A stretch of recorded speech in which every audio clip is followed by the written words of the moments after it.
Study moral compass, right or wrong, and we'd like to have someone get for us the scripture from either the King James or New King James, 2 Peter 1 through 11. Somebody like to read that for us? Volunteer for that? All right. Rick Forsyth, you'd like to do that for us? 2 Peter chapter 1, verses 1 through 11. Through 11. Okay, we'd like to just do a recap. Last week we studied frugality. I wonder if somebody would give us a working definition of frugality. Anybody remember what frugality is? Denny? I think we narrowed it down to management of life or opposing self-control, control of yourself. And a management of life in all areas, right? Food, money, time. Okay, somebody handed me a note and says, Pastor, regarding Sunday school, frugality, definitions of creative management of life, not wasteful, and adds a question. The question is, since our government at all levels is so wasteful with our money and resources, how are we to keep an attitude of cooperation in giving them our tax money just to be wasted? I have a very difficult time with this please comment, and so that's a good question. And so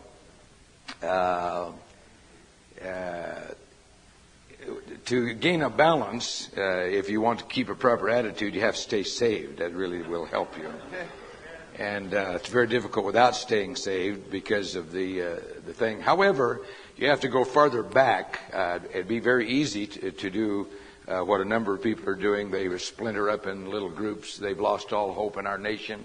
They have no confidence in God's intervening power. They have resigned themselves to the mechanics of revolution without really saying so. And so America is a commonwealth. This is what we are. We are a commonwealth. We have gathered ourselves together with a social contract, and that social contract is operating under three fundamental documents: the Declaration of Independence, the Bill of Rights, and the Constitution. This is a social contract that we have said we are going to operate under, and we're going to govern ourselves with that. We're going to submit to law. This doesn't mean that we are to accept everything without question, but it means that we're going to work within a peaceful resolution of our difficulties under the social contract that we have. And that is not always the easiest thing to do. It's much easier to take the law into your own hands and get revenge, to snuff somebody out, to be a terminator or some other kind of an individual. And then you could go into the tax protest movement and so on, which most of them all wind up in prison, and all these kinds of things. But you have to go farther back and understand that we're operating under a social contract. That social contract means that we have formed ourselves together in a commonwealth, and we work within the framework of that. The problem that we have is that nobody wants to work together on that. They want to receive all the benefits for it, but pay no price of involvement, pay no price of taking a stand. But for too long, Americans have simply resigned themselves to the status quo without involving themselves in the process that makes that social contract work. And so around April 15th, all of us begin to think really hard about this. Isn't this correct? However, we could live about 5 miles south of here, and you wouldn't have to worry about it at all.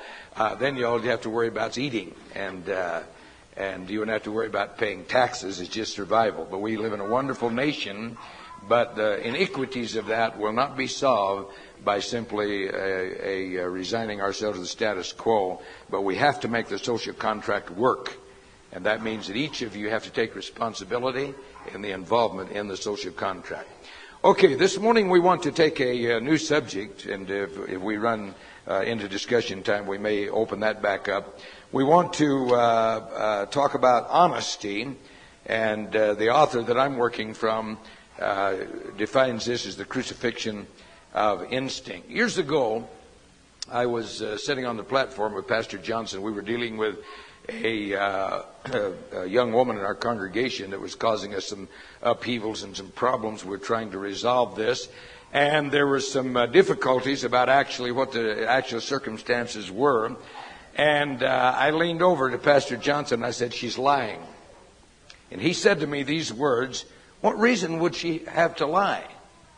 And I said, "What makes you think she needs a reason?" Well, he never thought about that people don't really need a reason to lie. Lying is one of the basic instincts of the fallen nature. It is the survival instinct that protects the individual and causes him to survive by clutching that instinct to live. Men and women die as animals. I want to talk to you a little bit about the deterioration of society as we begin to move into this, and dishonesty. And what we have in our society is a sad thing. I clipped this out of USA Today yesterday, I believe, and it'll bear time it'll be worthwhile for us to read this. Cheaters. In Chicago, a team from the Steinmetz High School won the 1995 state academic decathlon by flat-out cheating. The team's coach had given the students advanced copies of the competition's tests. The coach has resigned. The team has lost its title, but the episode isn't concluded so cleanly. For one thing, you have to wonder how 9 advanced students joined in the cheating without any apparent qualms. The answer in part is that an ambitious coach manipulated a clannish group of super competitive students, but the incident stimulates deeper concerns at the highest levels of high school academics. The pressure to win admission to the best colleges inevitably forces some to choose between transcripts and integrity. When a student feels compelled to make such a choice, the schools are in trouble. Then it says never. Yale knows it expelled Lon Grammer this week after discovering that he falsified most of his admission documents. Grammer was a better than average student at Yale, and only idle boasting tripped him up. But now Yale has filed criminal charges claiming he took $61,000 in aid under false pretenses. Faking parts of a college application is easy to get away with, and when not a matter of criminal calculation, it may be consistent with the tactics of colleges themselves. Just this week, the Wall Street Journal reported many institutions fudge the scores of freshmen in order to appear most prestigious in college guides. So where do students learn to shave truth's corners?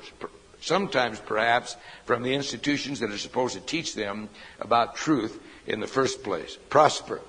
Gina Grant, an A student, captain of the tennis team and tutor for underprivileged children, shaved the truth plenty when she applied for and received early admission to Harvard. She failed to say that in 1990, South Carolina, at age 14, she beat her mother to death. Grant claimed self-defense, served 6 months in juvenile detention, and moved to Cambridge, Massachusetts, where she's lived on her own ever since. An anonymous tip alerted Harvard, and it quickly rescinded her acceptance, saying she lied by not mentioning the crime. If so, then fair enough. It's not at all plain that Grant's past should disqualify her, that she should be marked forever without chance for redemption. But how can universities condone dishonesty even against Grant's accomplishment? That's asking an awful lot. So what we're dealing with this morning is the subject of honesty. We want to go in several directions with this morning. First of all, we want to talk about faceless theft. Now, no one finds any excuses from stealing a Social Security check from an old lady. Isn't that right? We're outraged at anyone who would steal a Social Security check from an elderly lady. But if you steal from an institution, then that's different. That makes it almost an heroic feat, and casual theft in America by employees is a major financial and moral problem. The point of all of this is who owns it and who does not own it. We want to move through some scripture at this time. I want in this section right here, Ephesians 4:28, biblical standpoint, Brian. I want Proverbs 16:11, Mick. I want Proverbs 20:13, Larry Elliott, and I want Leviticus 19:13. Somebody in this section. Penny, I'd like to get 1 Corinthians 6, verse 8. Tony, and 1 Samuel 12:3. Victor, and Proverbs 21:6. Somebody over here. Rodney. Okay. So here's the issue. It has to do with honesty. And the issue is not who owns something, but who does not own it. That becomes the defining issue. Ephesians 4, verse 28. Let him who stole steal no longer, but rather let him labor, working with his hands what is good, that he may have something to give him who has need. Let him who steals or stole steal no more. Let him labor with his hands that he may have to give to him that has nothing. This is a profound statement. It is a powerful proclamation of integrity in Christian character. In America, shoplifting today has reached the horrendous proportion of 23% of all merchandise that goes out of a store goes out the back door in somebody's pocket. So immediately you see the ramifications of that. That means that when you buy something, remember, every time you purchase an item, that 23% of that could be knocked off if people were honest. That brings it home, doesn't it? Mike? This boy works at Sears Roebuck. Okay.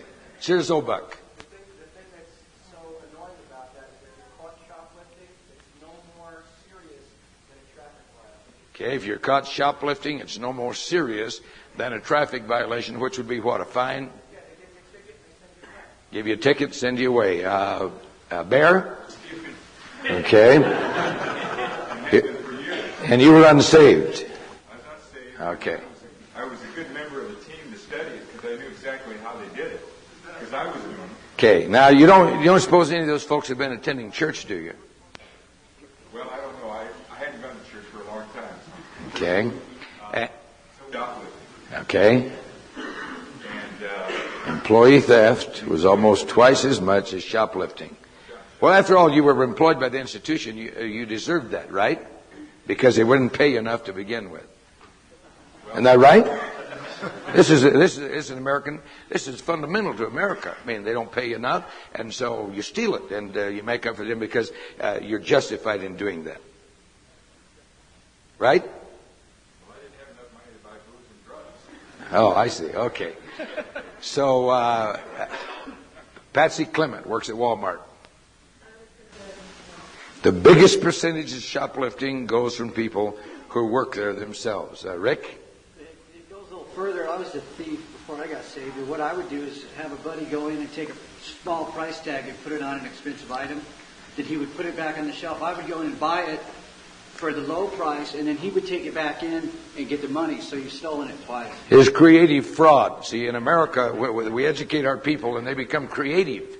And so Rick says that before he was saved, he was a thief, and they had a scheme. His buddy would go in, take the label, put it on the wrong item, and he'd go in and buy it at a different price. Okay? So before we get bogged down here, this is striking a nerve I can see.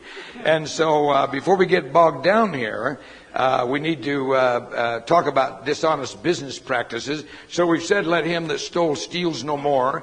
And so immediately when we talk about thieves, we're talking about folks that poke it down. They've got pockets inside their overcoats and all of this. But it goes a little deeper than that, as we've seen right here. Proverbs 16:11. Just weight and balance are the Lord's. All the weights of the bag are His word. Okay, a just weight and balance are the Lord's. Here now, he's giving us a little insight about business practices. And so some of us are old enough to remember when you used to buy things that were not pre-weighed and pre-packaged. How many of you can remember? Anybody? Okay, there's a few left of America's heartland. And so when we're gone, unless we have a revival, you folks are in bad trouble, I can tell you that. So there was a time when you bought something, you went in, they put it on the scale, they had these scoops, they'd scoop it in the bin or in the sack, put it on there and put weights on, and the weight would tell you how much you had, and you paid accordingly. However, merchants historically would change the weights, and the weights wouldn't all be the same. They had one weight for those that they're trying to rip off for a little extra money, those that had plenty of money, and so on and so forth. And so this is written to that. It says that God's watching those weights. And you better have your weights all the same, and that's what pleases Him. Proverbs 20:13. Do not love sleep, lest you come to poverty. Open your eyes, and you will be satisfied with bread. I don't know where that scripture came from. My proofreader didn't read that one properly. Okay, so here we have dishonest business practices. Now we're going to get really close to home right here. I owned a Jeep. I had a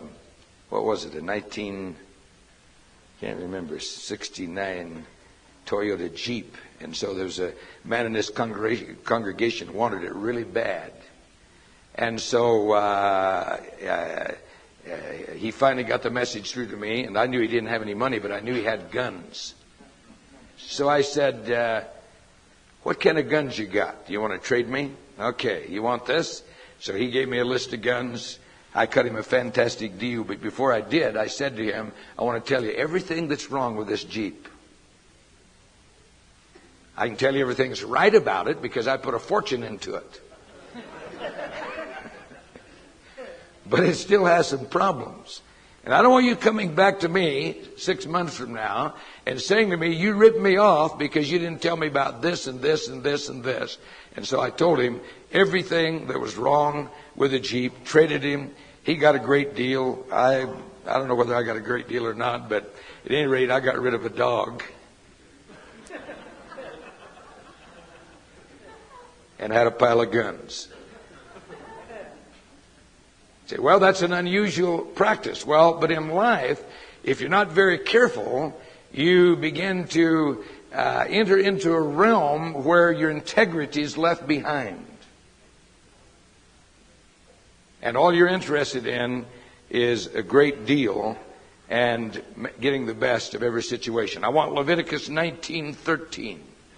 All night until the morning. You shall not defraud your neighbor, and if he works for you, don't be keeping back the wages. These were in days when they paid by the day, and it would be common practice for employers to say, well, I'm not going to pay you today, I'm going to pay you tomorrow. And here's poor people who are their victim, who are under their power, that would be paid when they felt like paying them. And even in modern days, we have some instances of that where people will work for a small businessman, or and I've even had this happen in church, that they work for somebody who goes to church, and if you go to work for somebody who goes to church, you can be sure you get a good deal, can't you?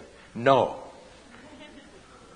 And they come to me later and say, I work for brother so-and-so, and he won't pay me, and he says he doesn't have any money, and so what can I do? And I said, what you better do is work for people who have character and integrity. Okay, 1 Corinthians 6:8. Hey, you do wrong and defraud, not your brethren. Okay, here we have the New Testament making a comment, 1 Samuel 12:3. All right, here is Samuel. He's going to his deathbed. He calls Israel to witness against him, and he lays out and he said, if anybody is there that I've stolen anything from, I've defrauded, speak it out. I'm wondering this morning, when you come to your deathbed, if you will have the confidence that you can stand and before, never mind the whole world, just the church, you can say to them, if I've defrauded you, if I've wronged you, if I've been dishonest before you, you bear witness and testimony. Amen? So, last week we're looking for a tablecloth. Folks they have strange attitudes about a church. And the church is, if it belongs to the church, I have the right to take it, use it, do anything I want to do with it, or keep it. Because after all, I go there, I'm a member of the church, this belongs to the church, I'm the church. I pay tithe there. Matter of fact, this is probably my tithe money that bought this that I'm taking. Well, it gets worse. I went to buy tires. The vans were getting pretty thin, and so I don't want our teams to go out without good tires on the vans. And so I says to Big O, take that left front, put it on the spare, because it's got quite a bit of wear left. Not even tires. One of them's been blown out and replaced apparently. And so when I goes back, they says to me that it's a different kind of wheel on there. It doesn't take that kind of tire. It'll fit on the van, but the tire's a different kind of tire. And so I said, oh, okay. Well, I guess maybe who knows what's happening. And so when I had time, I took a look at it. And so the week after, I took the other van in and said, replace these tires and put the right front on the spare. And so when we go back, why, that won't fit either. It's got the same kind of wheel and tire that was on the other one. And so suddenly the light went on. Ding! Somebody borrowed our new spares and replaced them with almost worn out wheels.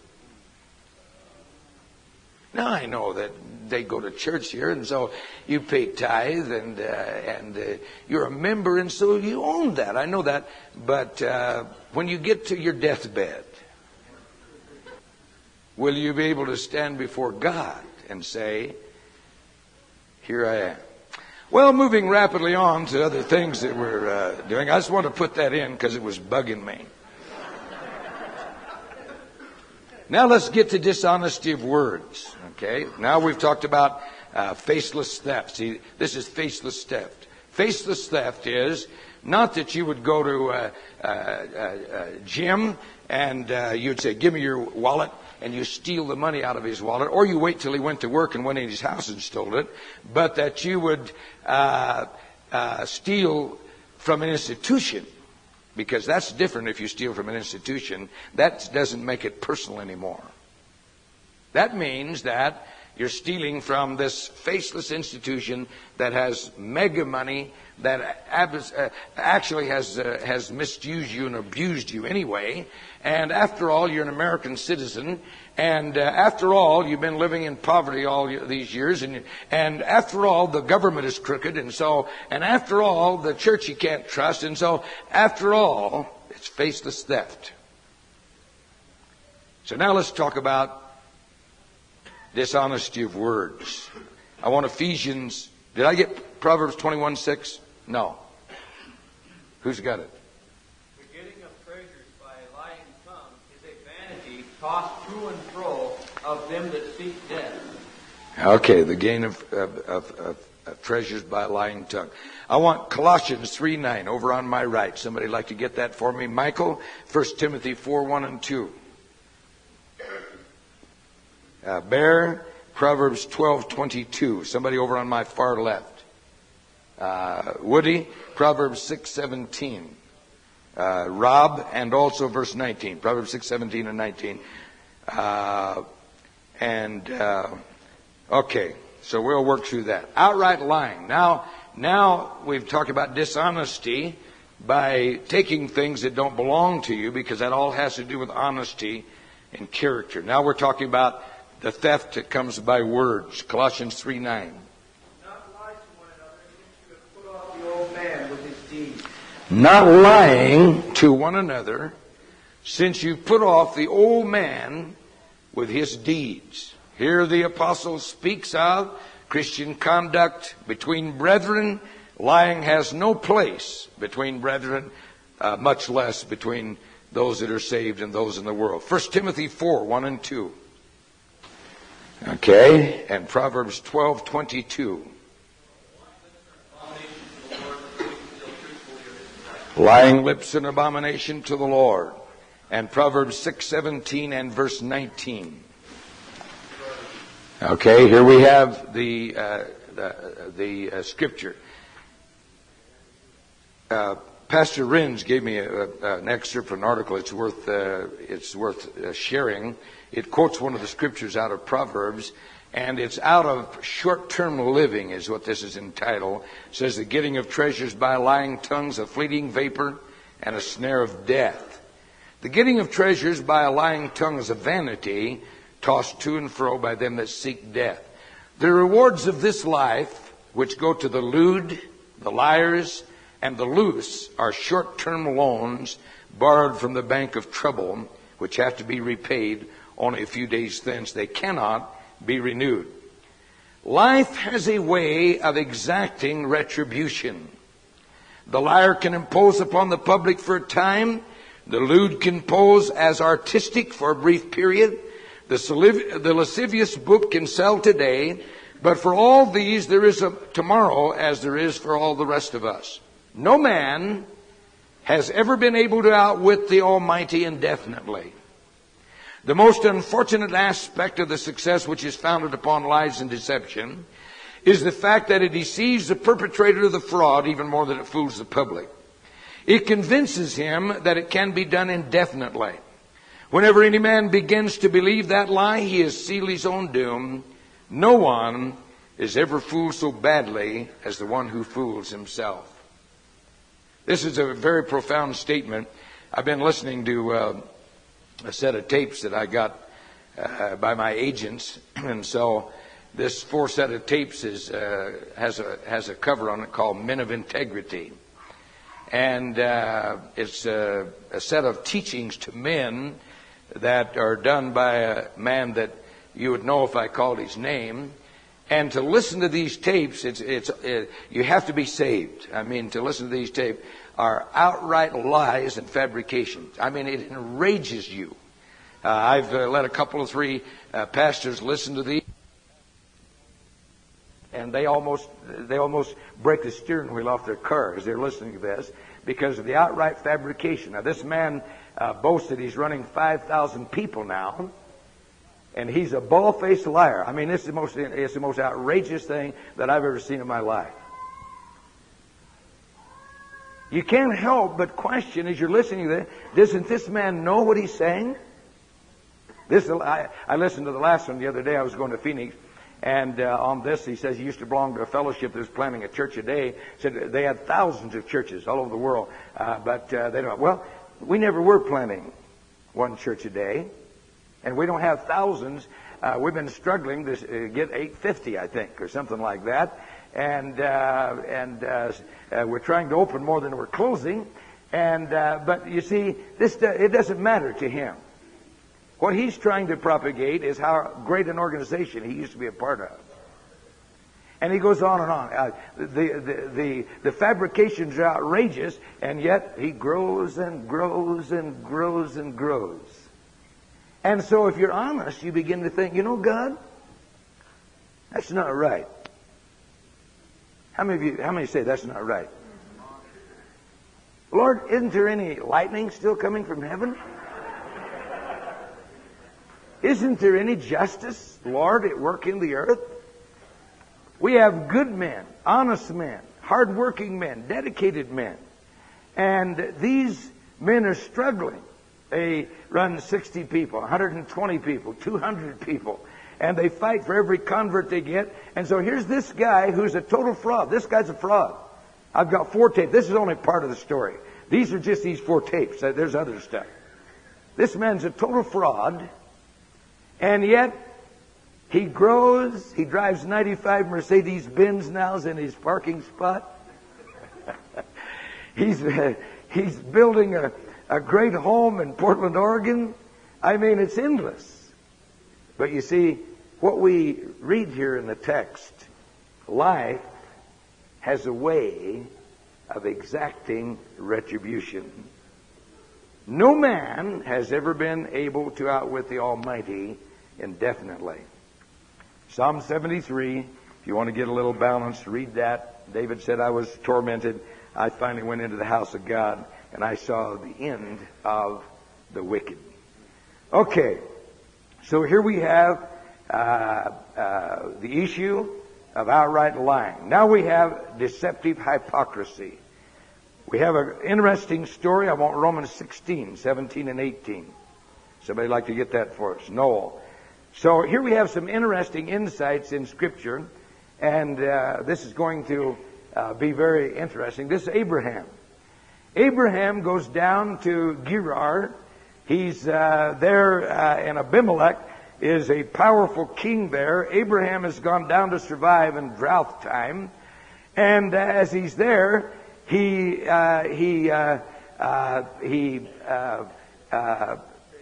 Sarah's a beautiful woman, and Abraham's afraid that Abimelech is going to want her for his harem, which he does. And so Abraham knows that if Abimelech wants her for his harem, that he's gonna bite the dust, because he'll eradicate him. So Abraham says, "This is my sister." Abimelech takes Sarah into his harem. He prepares to make her a part of the household. And so the thing's unfolded by God. But the interesting thing is that Abraham said, "This is my sister." Now this was true because she was his half-sister, but it wasn't the truth.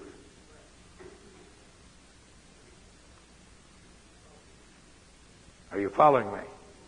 So now we get into a little bit of a different bent, and that is that we have something that's true, but it may not be the truth. So we want to get a couple of scriptures, Romans 16, 17, 18. Okay, so here we have some text. Let's open it up for a few minutes discussion. I think I've triggered you. We got great triggering on the beginning. Rob? Okay, here's his question. And his question is, in America, in business, it's buying and selling at a profit. And so is this wrong? Is this exploiting people? Or is this righteous? You could go to Mexico, where things don't have any price, or to the Philippines, or to any third world country, and there it's whatever the traffic will bear. In other words, whatever the price starts with, then that isn't what it sells for. It just depends on your negotiation tactics. And so half the fun of going into these markets is to see how much you can beat them down. And as you beat them down, walk off 3 or 4 times, you finally buy whatever you're going to buy, and you think you've made a killing, only to go across town and you find out that you got ripped off for 3 times what it was worth. So it's a great experience, and so that's a good subject. Jeff Brown. Because they got the reward of their labors, is what you're saying. Okay, that's a great debate. We don't want to redo Rush Limbaugh's program here this morning, but at any rate, it's that's a principle that's true, and so without going into this, we need to get down to the nitty gritty of the subject. Rick. You're talking about Robin Hood. Yep. Okay, and Larry. This is an exact illustration of what can happen in the business world. And let me add this while I'm here, is that one of the most common problems I have as pastor among business practices of congregation is that because they're dealing with a Christian, they assume that everything's going to be in the up and up, they're going to get justice. And so let me say to you, when you do business with the brethren, put it in black and white. Don't come to me for me to get a bloody club and go out and get justice for you. Because the first thing I'll ask you in your debate, did you write a contract? And if you say, no, I didn't, then I said, don't waste my time. I'm not interested in he said, she said, they said, we said, I thought, we thought. Get a contract. I had Jeff Taro add a little addition onto our house last year. It was businesslike. He came out. I said, you tell me how much it's going to cost. He came out and took how much it's going to cost. He put it down in a contract, black and white. We did business. When we were finished, he was happy. I was happy. He got his money. I got my job. There was no misunderstanding about it. As a matter of fact, he even cut me a little off because he saved some money somewhere. I can't remember what, but it was cheaper than the contract was. Jeff and I are still friends. Okay, Bill Lamb. I'm amused at the imagination of manufacturers and people in business. I bought a little computer program a short time ago, still $19.95, and the outside of the box said $10 rebate. Well, that was nice. It made the price a little dear. And when you open the box, there's a slip of paper for the rebate, and it says, offer not good after 10/1/94. I wrote to him and said that I hope that all 4 tires on his new bus. When flat the day he bought it, the warranty was excluded. Now that wouldn't be a little desire for vengeance, would it?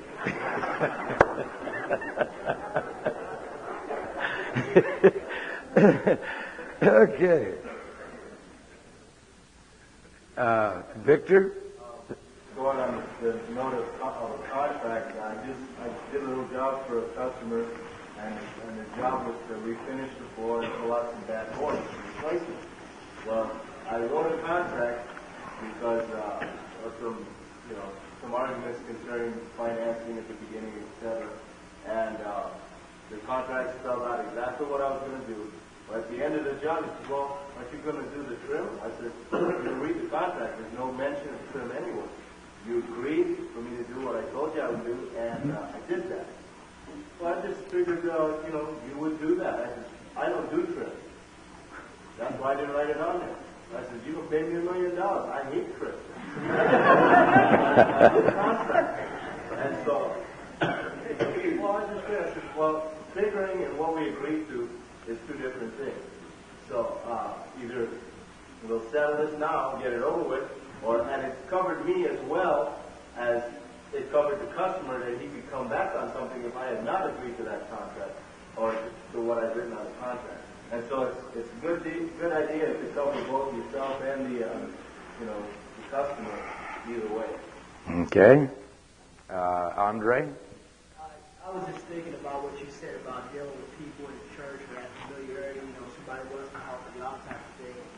A little while ago, I was in Michigan, and my oldest brother, he had like 4 cars, and works on cars and this kind of thing. Uh-oh, you're on a nervous subject, I'll tell you that. so one car he had was partially broken down, beat up, old car, and I was in the car, and I asked him, I said, "Hey man, well, let me get this car from you." He says, "Oh man, don't worry about it, I'll give you the car, right?" And I told him, I said, "Well, I appreciate that, that's fine, but I'd rather pay you for the car. I mean, it may not be that much, but whatever, in any event, I want to pay you for the car." And so he's like, "Well, okay, whatever." So it was just really interesting to watch over a few weeks the way it just kind of changed slowly but surely into a thing where he was really doing me this favor, and by selling me the car, he's helping me out. So by the time I get the car, it's got a few little problems here and there, and he knows what's wrong with the car. He's a mechanic. And it got to the point to where, actually, I bought the car and I started to drive it. And it was like week after week, something major would go wrong with the car. And he knew it was going to happen exactly like that, the whole thing. So now I'm linked to him and stuff like that. And every time I went to get things done, he said, assured me he wanted me to take care of all the little things and all this. Every time I went to get something done on the car, I went to him. It was this big deal for him to take a few minutes out of his time and everything else. So it turned out to where I'm paying him this money to fix his car. He's going to buy it back from me eventually and all this type of stuff. And it was just it was bad. It was really bad. And so, I was kind of slow. It took me a little And then when I said it was good, I went to him and I said, "Hey man, you don't have no idea. You don't even know me. You can't do that, I'm like, listen, man, little Andre, your brother, all the rest of the stuff, but man, you're ripping me off here, and I'm not going to stand for it, And so I took the car back to him. He was trying to be the greater part of money because he was like, "Boy, this guy's probably crazy, And then after that, he had to come. But afterwards, we worked it out, because I went to him. I said, "Hey, man, I apologize." And, stuff like that. So it was just really interesting. The first thing that came to my mind was an education. Yeah. Yes. How many have you ever been ripped off by getting your car fixed by someone in church? See, the sad part, Andre, is when they work on it and they don't know what's wrong with it. That's the bad part.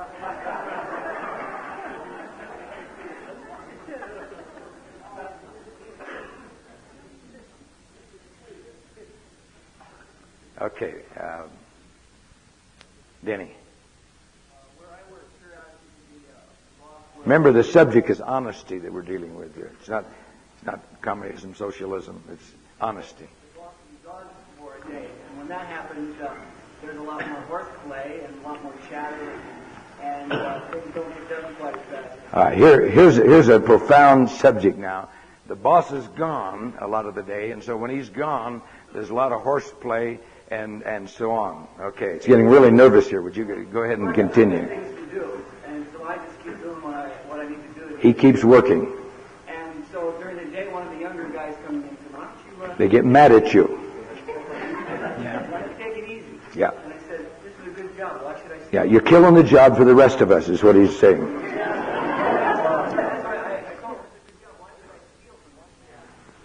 Wait a minute. Why should I steal from this man?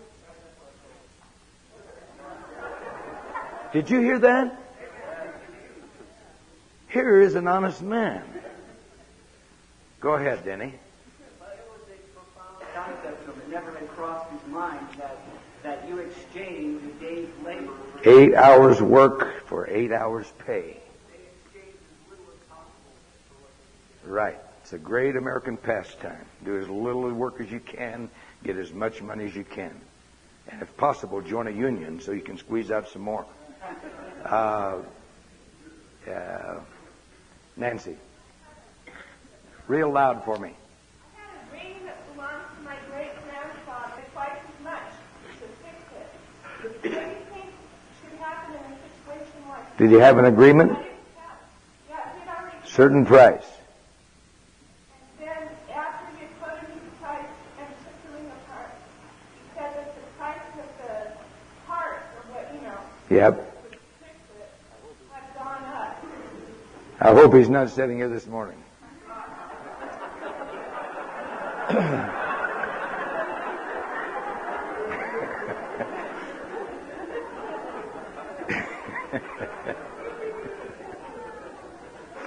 Lou? Friday I had a disagreement with a gentleman. He's a Mormon, and I worked with about 28, 29 guys. Well, they all want me to have do government jobs for them, little miscellaneous this and that. And I told them, no, I won't. This is stealing from my employer. And they said, why not? Why They want you to do side jobs? Right. Okay, here's another very subtle concept. So they're working on the job. They've got the materials there to do everything that needs to be done, like build plant stands and things, welding. He's a welder. And they've got the metal, they've got the rod, they can do this. Go ahead. So I told him no, and he said, why not? Even if the boss tells you go ahead. And I said, I won't. Because there's another boss that'll see all these little things on the racks, and it'll personally come back to me that they're mine, that I'm stealing from the company. And I said, even if you told me that I am to do personal jobs for you guys, I won't. He got hot. He got in my face. Yep. Honesty. Yeah, there are stories of honesty. Okay, but we're triggering you for your convictions, because there are business people in here. My wife and I bought a 91 Plymouth, and so I'm sure this is what happened. She took it in for an oil change. We change the oil regularly, and so there's a big puddle in the driveway afterward. And I was pretty sure what it was is they didn't get the filter on tight. That's quite common. The gasket doesn't come. So took it back in, says it's got a bad oil leak. And so when we bought the car, we bought this warranty stuff, whatever you call it, it's supposed to cover all this stuff. And so we took it back. And so they said, well, what the problem is that the oil pressure sensor has gone bad. And so this is leaking. And so I was suspicious, but being a reasonable person, I said, okay, so that cost me $60. That wasn't covered by the warranty. We took it back home, still leaking. So took it back again. And meanwhile, they discover a brake job that needs to be done. And so the brakes have to be replaced. And so that was a couple of $100. And they didn't work right when we took them back. He almost pushed the pedal to the floor. And I used to be a mechanic, and I know that what he didn't bleed the brakes when he got through. I knew what it was. And took it back, said, no, those brakes are just like... I said, listen, the brake pedal is not right. There's air in the brakes. And so they took it in, but of course didn't find anything wrong with it. But the pedal was hard when we took it out. But meanwhile, it developed now a steering fluid leak. And so we takes it back a second time, and I know that's what it is because it's there. So what the problem is that has to be replaced, and so we got that done. And then there's another little drip there, and so that drip is that there's a rear seal out of the transfer case, and that one now is going to come under warranty for about $550. And so I said, okay, we'll see. So I took it. I said, I don't believe that. I took it and drove it, parked it in the driveway, looked at it. There's no leak anywhere. They're getting ready to get Chrysler for $550. And as sure as I'm standing here, there was nothing wrong with it to begin with, but the gasket wasn't tight on the oil filter. Welcome to America. The Lord bless you. Incidentally, we never have taken the car back again to that dealer.